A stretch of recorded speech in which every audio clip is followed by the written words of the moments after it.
Let's see. It's amazing, isn't it? Let's see if we got this thing.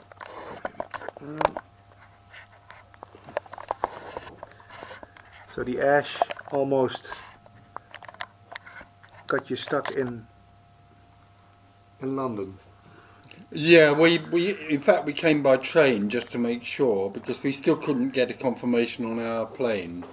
We booked the plane weeks ago, Yeah. but we still couldn't get a confirmation that they were going to fly yesterday, so we got a train. Okay. Let's see, we got this. People need to see your head, but also your amazing bodies. Well, you've got to, I mean... Okay.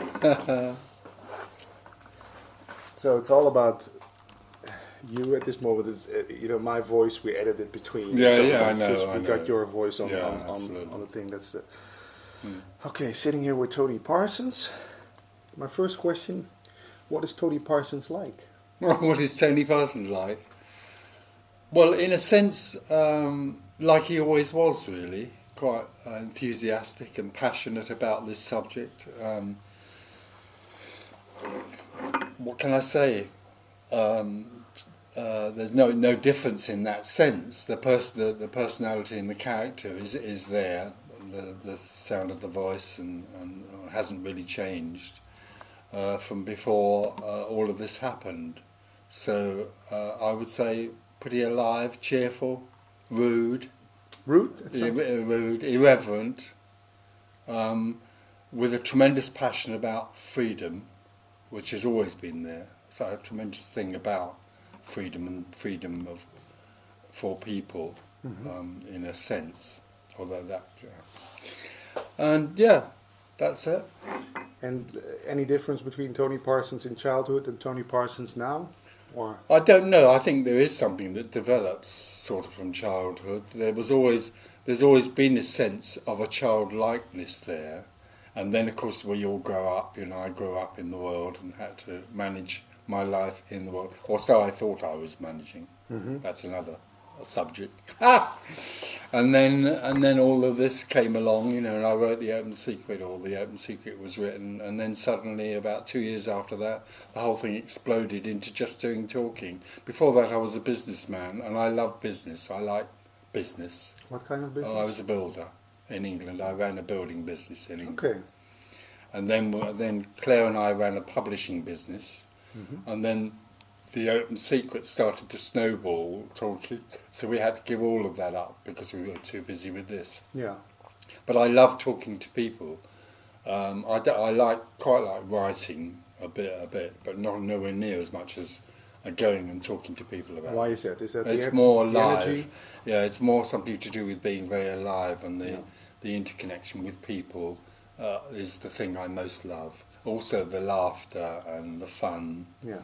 And also going deeply with people into this subject, which I'm totally passionate about, but in a particular way. I think some people think I'm a bit, I don't know quite how to put it.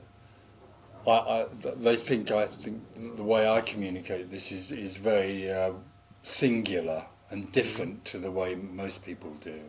I have a particular passion about the nature of what people call non-dualism. As far as I'm concerned, most of the non-dualism that is supposed to be communicated is not non-dual. No, what's it It's about? still, for me, most communications that are supposed to be non-dual or actually are still offering something to a person.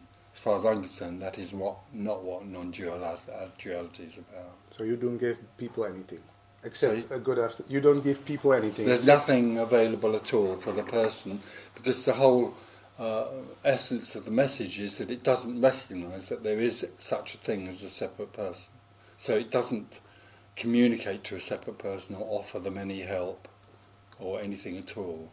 It simply is. It's a twofold message, I would think. One is that it illuminates or exposes the whole structure and apparent dilemma of seeking in such a way as to show that the whole construct of the person or the apparently separate person is illusory or dreamlike and has no foundation. but except it's the thing that drives people on to seek. So it illuminates the futility of seeking. It doesn't make it wrong. It's not trying to make anything wrong. It doesn't say that, seeking and separation are just as much an expression of wholeness as anything else. Yeah. But the message illuminates the dilemma for the seeker. And then the other thing, as far as I'm concerned, that's most powerful is not spoken, is something that's energetic. Because as far as I'm concerned, separation is something that's embodied. Mm-hmm. When we become separate, we feel it in every part of us. And it disturbs and influences the whole of our experience and makes our experience of life very unsatisfactory. Is this okay? I'm me going on like this? Yeah, of course. Go on. No, I'm just curious if it's... Yeah, it's recorded. Yeah, go ahead. Yeah, go ahead. And it influences the whole sense of being someone. All the time you're separate, you don't see a tree, you don't see a person, you don't see life as it really is. You see it through a film of separation. So energetically, there's a feeling of being held, contracted in the body. So for me, the other most powerful part of being together, being open about this, is energetic. And in some way or other, that contracted energy can lift into the boundlessness, which for me is so-called liberation. But isn't this the same thing that happens with a great sports event? People come there to lose themselves. Yeah. A great concert, a dance party. Yeah, it can happen. Yeah. It can happen in It's a good party, anything extreme or deep or joyful. Mm-hmm. It can happen making love. It can happen jumping out of an airplane, with or without a parachute. Yeah. It's like those extreme situations can create a situation where there's no sense of anyone. Yeah. Absolutely. Yeah. But the And it can also happen walking down the road, of course. Yeah. Buying shoes. Oh, of course. Yeah, of course. Yeah. It has to be like that. There can't be any condition. Liberation doesn't happen through any circumstance at all. Yeah, but you only think afterwards or before that event made you feel that way, or not? No, I don't think it does. And for me, there are no circumstances that bring this about. It just comes out of nowhere, because it is out of nowhere. Yeah. It's the one thing that we can't know, and it's the one thing that can't be induced by anything. And can be talked about. No, it can't. Yeah. Well, you can talk around it. You can talk about what it isn't. Yeah. But you can't describe beingness, because it's indescribable. Absolutely indescribable. So Tony, no one is the same. If you look around, yet everything is one. Yeah. Absolutely, that's the wonderful paradox. Yeah. The joy is that everybody's totally different, or everything is totally different. You never find one person. No. It's utterly exactly unique, the same. totally unique. Everyone and everything is a totally unique creation, and yet it is the absolute expression of wholeness. Nothing is apart. Yeah, it's great. Yeah, it's amazing. Yeah, it's miraculous. So there is no such thing as my life. No, except that we have to be clear about this. For the separate person, they feel very strongly that their separation and their longing and their frustration is very real for them. I'm not saying that for a moment. It's absolutely real. I know it because I was like that. So you can't go around saying to people, well, all there is wholeness, so separation is absolutely fine, because that's bollocks. It's just nonsense to say that. Yeah. Because for the separate person, there's a real feeling of being imprisoned. Yeah. But it's also this, so totally. We don't have to reject that. No, nobody's people rejecting thinking they have a reputation and a career. And no, not reject it. No, but see it for what it really is. Illuminate it. Yeah, that's what I think. And then you still play your part, because people always say, but when I go live like that, I don't get out of bed, I don't wash my hair, brush my teeth. Nonsense. But some people say, well, what you're saying, Tony, is that there's nothing that can be done, so I'll do nothing. Yeah. But doing nothing is doing nothing. It's just bullshit. You can't escape. You can't escape. No. So, Tony, people who think they carry a lot of pain inside, old pain, any advice for?